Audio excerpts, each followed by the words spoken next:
And, anytime you speak something into the universe, it just kind of comes back at you and it's like, that's what you thought. And yeah, I got nailed with a really good one and was out for.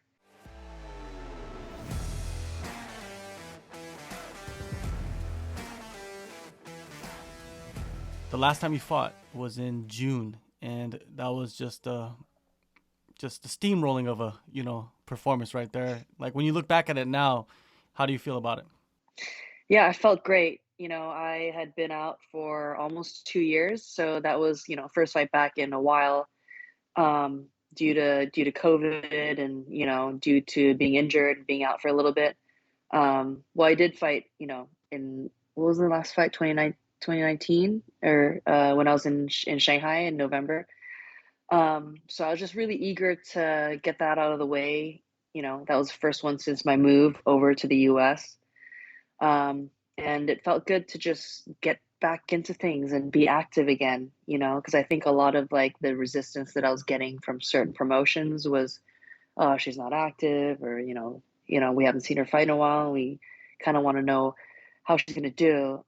So yeah, it was a good opportunity for me to get back in there with Icon, and it felt good for sure to get that win. After that, that was a quick fight, first round finish.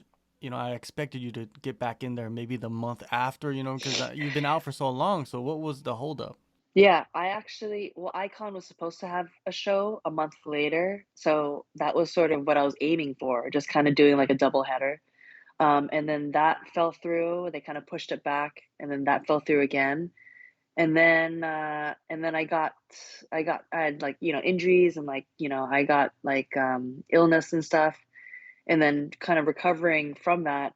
Uh, kept trying to look for promotions that would take me, but then it was really difficult up until later in the fall. Um, got an opportunity, potential opportunity with UAE Warriors, but then the opponent kept on changing, and then in the end, it just didn't work out. So that was kind of heartbreaking because I was like, oh, I just really want to get this one in before the end of the year. And then there was another potential show that I was going to go on, and then that didn't happen. And then I broke my nose like in sparring. And so I had to get the fractures like, taken care of, and I had to rest. And so it's kind of just been, yeah, just your typical roller coaster of, things falling through, plans falling through, getting injured, this and that happening. So yeah, that's, now we're looking at January. Um, I would have wanted it to be right away, but, can't complain. Here we are. Definitely. And when and how did the nose injury happen? Oh, just sparring and, wrong place, wrong time. And it wasn't like an intentional thing, obviously, like all these accidents always happen. And I've always, that's kind of karma. Like I've always said, like, oh, I've never had nose injuries because, I don't have a very high bridge, nose bridge. And, anytime you speak something into the universe, it just kind of comes back at you and it's like, that's what you thought. And yeah, I got nailed with a really good one and was out for, I mean, I took a week off. I took the rest of that week off. It was like just super swollen. I looked like an avatar and then obviously like a panda after that. But just basically got right back into things the week after. Got myself like a headgear with like a full face shield just so I wouldn't lose out too much. And then sort of right after that happened, I got the offer for this fight. And then they were like, well, it's cutting it close because you're not supposed to be doing contact, for like 8 weeks. And then that's going to be like fight week, and there's like a risk or whatever. But I was like, I got to do this. I got to get this done. Whatever happens, I'm just going to go for it. And yeah, just, rolling with it. Yeah, no risk, no reward, right? Exactly. Like you're never going to go into a fight 100%, right? And so you're always just going to have to take what you have, and it could always be worse. So, Definitely. And, I've seen that you've been part of a few camps for other fighters at Syndicate. And I know there's a lot of growth in there just watching the process with other fighters go through. How has it been, being a part of that team in the last year or so? it has been just life-changing, absolutely phenomenal. The amount of things that I've learned and the level of female training partners that I have, and just to be a part of all these different fight camps, um, has been such a tremendous learning experience for me. And so, I was really bummed that I wasn't able to fight, sort of this year to kind of cap out the year or kind of earlier this fall. But honestly, at the same time, it's like we have so many high level girls coming through the gym all the time. And just for me to be a body for them, and then, they're with like these big promotions, right? And then as a measuring stick to kind of justify and kind of validate like where my level is at, what else I need to learn and, where I'm strong, where I'm weak, um, is just so valuable. So, even though things haven't really been going my way, it's been truly a privilege to be able to contribute to their camps, but also just take so much out of it myself. Yeah, the measuring stick, I think that's so important because you could be training in a small gym in, let's say, Sri Lanka or something, and you're the best person in there. There's no measuring stick because you're Yeah, beating everybody yeah, up.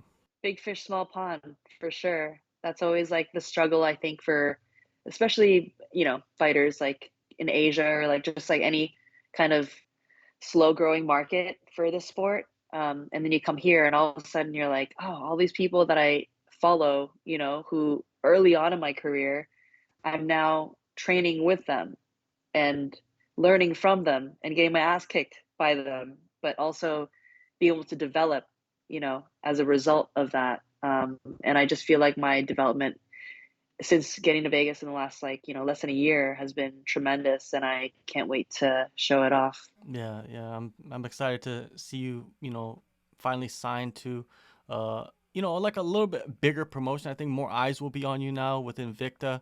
How did this come together though? Like, was Invicta looking at you? Were they scouting you for a while, or was this just like spur of the moment?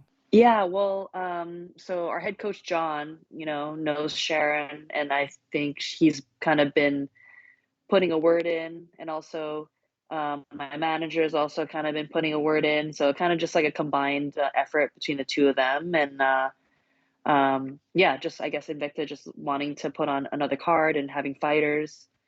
So it kind of just was, it's always like a time and place kind of thing too. Courtney King is your opponent. She's very similar in your record with you. What do you know about her? What can you tell me? Um, I believe I saw online she's like number four. She's like ranked somewhat, like number 14, or something like that, featherweight.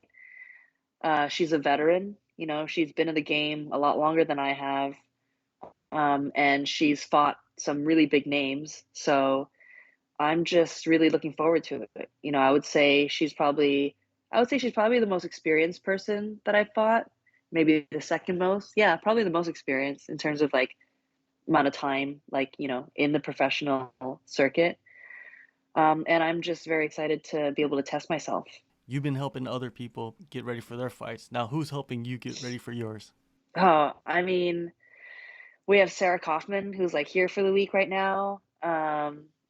Jenna Fabian is also in town. So she's like an awesome training partner, as you can imagine, just like pushes me and her striking is like at another level. So it's been absolutely incredible. Um, JoJo's sort of like, dealing with some, kind of injuries and stuff. So she'll be back soon and I'm sure she'll be helping out. Probably not for this camp, but she'll be back and helping me for, subsequent camps. Norma Dumont's not in town, but she's gonna be back soon. So she's always like a good training partner to have. And Gion's in fight camp, so she's there. Yeah, just a lot of really awesome high caliber females to train with. And What? it's a kind of an awkward time too, Yeah, like Christmas, New Year's, but yeah, we've had some really good sessions. yeah. A lot of dedicated fighters, right? You see who's really dedicated in the holiday season if they're around training with you. If they don't even have a fight. Yeah, that's the thing. Like Syndicate too, the whole kind of culture that it surrounds the gym, that attributed to Coach John Wood. He has, no matter what, like rain or shine, like um, breakouts or like it could be any issues going on that would require holidays that would require like gym closure or whatever. It's like pro practice is still on because people have fights, and he works his butt off night and day to help us over the weekends, like to make this team successful. And, I think everyone is just giving each other energy and really coming together and supporting each other. And that's what you want, right? You want people to be there for you when you need it. And you also want to be there. And you also just feel so good. You get in there, you get a really hard workout in with like high level people. Um, there's always something to gain from it. You took a leap of faith by going out to Vegas a while back, and I feel like a lot of people that are fighting internationally, they haven't fought for maybe a year or 2 years, and Yeah. they're probably not getting good training at all. Would you recommend them to just like save their money or take whatever they have and just move to Vegas and join one of the gyms there? Because there's just opportunity all over the place. 100%. Because there's so many people that I've met here who have moved due to COVID, and due to restrictions, and people that perhaps don't have visas or have short-term visas that come over here just to get training in, like people from Canada coming over here because restrictions are so high where they are, and it's just impossible to really put together a fight camp or even have like the right kind of energy around your fight camp to be successful.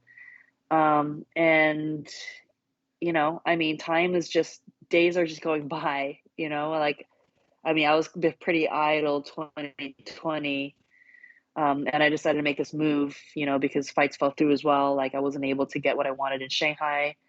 But yeah, just so much opportunity out here. And I mean, if this is really what you want to do, I couldn't recommend it more because you're here with the most experienced people, the most high level people that come in from not just around the nation, but other parts of the world to get training in.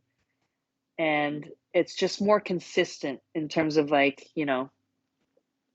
the sort of, I guess, lack of restriction. But then that's the only way you're able to stay consistent. It's not like, oh, the gyms are going to be closed for like 2 weeks here, and then it's open for three, and it's going to open close for another 2 weeks, and then maybe a month, and then you train for a month and off in, and that just like throws you off, And so it's like, even though how that also messes with your confidence. Like, you don't want to take fights if you're in a place where like that's happening as well. So yeah, I would say, there are always people out here who are like willing to help you out. They're always like, budget friendly kind of ways to like get by, when you're in the community, and people know that you're there and you're giving your best to make it work, and you're not from here, and you've made sacrifices. Like, people are willing to help as well. So that's also something. But yeah, I think you won't regret it, even if I thought I'm going to give it 6 months, like 10 months later, I'm like pretty much going to see the rest of my career out here. It's like, why wouldn't I? There's your fight capital of the world. You have the best teams here. You have like the best coaches. You have the PI out here, the UFC offices, and like all the big promotions are on this side of the world. So, yeah, if MMA is what you want to do, like, it's kind of a no-brainer for me. With everything you have accumulated in the last 10 months or year in Vegas, what type of performance are you expecting out of yourself? Oh, it's going to be entertaining. I definitely am planning on being able to express myself creatively, um, and really just nothing too fancy, and really just like use the fundamentals that I've gained over the year, and everything that I've learned throughout my career as well. I feel like there are so many different aspects of my game. Like, I've had a lot of exposure to techniques, but to be able to utilize those techniques in a setting where I need to, and like high pressure, like, fight or spar. I guess I wasn't able to do that before, but just with little tweaks to like, different things like my stance, my posture, the way that I do certain things. Um, I'm just a lot more well-rounded right now. And so the more well-rounded I am, my fitness is a good level, my confidence is high. I know that I'll be able to execute on all the things that I want to. And I feel like I can kind of just pick and choose what I want to do, not really go in with too big of a game plan, and just react to what she's doing. And, just sort of like just freestyle from there, and but really just like be in the moment. People will look at you and the streak you're on right now. If you win your next fight, that's four in a row, and in the featherweight division, it's somewhat slim in a lot of the promotions, right? So, what is your goals for 2022? I'd like to make a run for the bantamweight division and drop down. I think with all these regional shows, it's you don't get a lot of notice, and so it's sort of like, oh, am I gonna fight? Am I not? And then, needing that kind of time to cut. But yeah, really wanting to make a push for bantamweight just because there's just more girls. Like as you said, the featherweight division is a little thin. Um, Not saying that I won't maybe one day go back to featherweight and like, maybe finish out my career there. But I feel like, you know, making the effort to drop the bantamweight could pay a lot of dividends. And that's one thing that's good about being in that in between, the bantamweight and featherweight. You Yeah, can fight both divisions at any time you want. You know what I yeah, mean? yeah. I mean, my perfect division would be 140, but it doesn't exist. So it's sort of like 35, 45, Is this fight coming up? It's at featherweight, so you just took it at featherweight since options were slim at this moment. Yeah, I mean, featherweight is very comfortable for me. It's like as far as cutting goes, it's like minimal effort for the cut. Bantamweight is a harder cut, so that just like takes a lot more out of me. So, um, yeah, for me, it's kind of wanting to just get experience right now. Makes sense to kind of not, kill myself too much, but eventually, we're gonna get down there. Contender Series Asia. You're in Vegas. You hear things. Rumors fly around. Have you heard anything for the next year about that? Um, they said something like spring or summer potentially, but it's like, man, it just keeps changing, right? Like every plan that I've heard, like ever since like 2019, it's just been changing. So, um, yeah, I don't know. I'm just gonna like kind of keep tabs on that and see when it happens. Yeah, maybe even after this fight, they'll tell you directly, like, hey, Contender Series is opening up and we got a spot for you. You never know, you know what I mean? Because you were at the academy Yeah, in Shanghai, so I would think that you'd be one of the first people that they introduce. yeah, I hope so. I hope if they have any bantamweight females, like they'd give me a call. For sure. Well, good luck on January 12th at Invicta FC 45. You're going to Kansas City. Have you been there before? Never, first time. All right. Well, Well, that's this the will also perks. be my, yeah, yeah, exactly. This will also be my U.S. debut because I've never fought in the U.S., so that's exciting as well.